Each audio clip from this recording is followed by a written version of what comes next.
Македонската јавност имаше големи очекувања од лидерската средба на која Никола Груевски го покани лидерот на опозицијата Бранко Црвенковски. По закажувањето на средбата, јавноста очекуваше дека Груевски, соочен со се поголемиот притисок, сепак одлучил да отпочне искрен политички диалог за излез од политичката криза и дека Македонија ќе тргне кон враќање на демократијата, која брутално беше погазена од страна на режимот на црниот понеделник на 24 декември. Но се покажа дека лидерот на режимот Груевски со својата покана за лидерска средба немал искрена желба за решение на политичката криза. Соочен со револтот и растечкиот отпор од граѓаните, но и од притисокот од меѓународната заедница, Груевски вчера направи обид за лажна конструктивност и префрлање на вината врз опозицијата. За да ја продаде оваа приказна во медиумите, Груевски ги стави под полна пареа своите медиумски мегафони, кои за неуспехот на средбата веднаш го обвинија лидерот на опозицијата Бранко Црвенковски.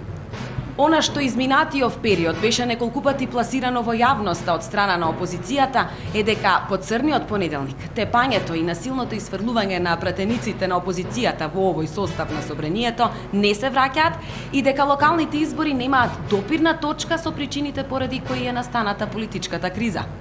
Проблемите со демократијата, слободата, уставот не се решаваат на локални избори.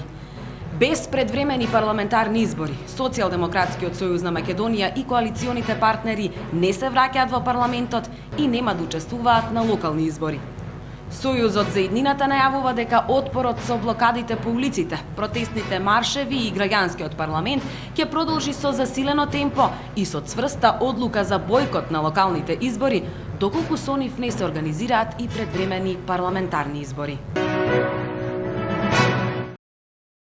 Вчера јавноста беше сведок на новото продолжение на маратонскиот судски случај против Ален Зекиров, телохранителот на Сашо Мијалков, кој со својот мотор прегази и усмрти старец на улицата Партизанска во Скопје пред 3,5 години. Судскиот процес беше многу пати одложуван, а Зекиров, под заткрила на режимот, веќе 4-та година ја избегнува судницата за да се соочи со правдата.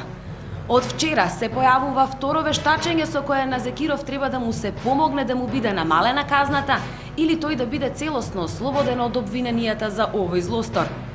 Најсвеж пример дека представниците на власта не се еднакви од сите граѓани пред судовите е случајот со градоначалникот на општината Старо Нагоричане, кој прегази човек и го остави да умре покрај патот.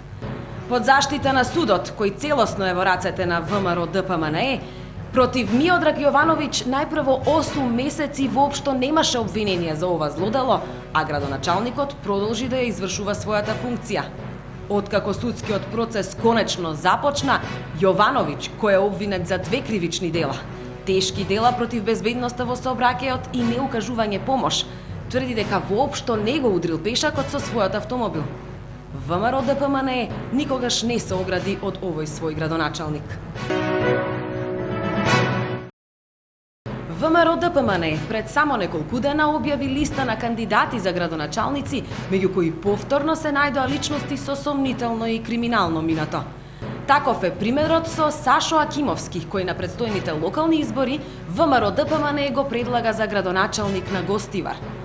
Да се подсетиме дека Акимовски, кој со години беше директор на Државниот пазарен инспекторат како кадар на ВМРО ДПМНЕ, добро е познат на јавноста откако беше фатен на дело како ја користи својата функција за да ги рекетира стопанствениците. Акимовски беше снимен како се заканува дека ќе поднесе пријава против сопственик на ноќен клуб, како ги навредува албанците, а дополнително тој во разговорот призна и дека владата наредила да не се затвораат ноќните клубови пред изборите. Иако премиерот Груевски тогаш го разреши директорот, а изјавуваше и дека ќе има најстроги санкции, сега Акимовски наместо казна добива награда во форма на кандидатура за градоначалник. Ова не е изолиран случај во кој власта кандидира осведочени криминалци за градоначалници. Сашо Димиќ, кој има преку 15 кривични пријави, пред неколку години беше прв избор на власта за ВД градоначалник на Карпош, а по завршувањето на мандатот беше награден со директорско место во хотелот Маврово. Таму, Тој пијан крвнички претепа девојка вработена во хотелот, на која и беа нанесени тешки телесни повреди, а случајот за оваа бруталност власта преку своите судови го забошоти.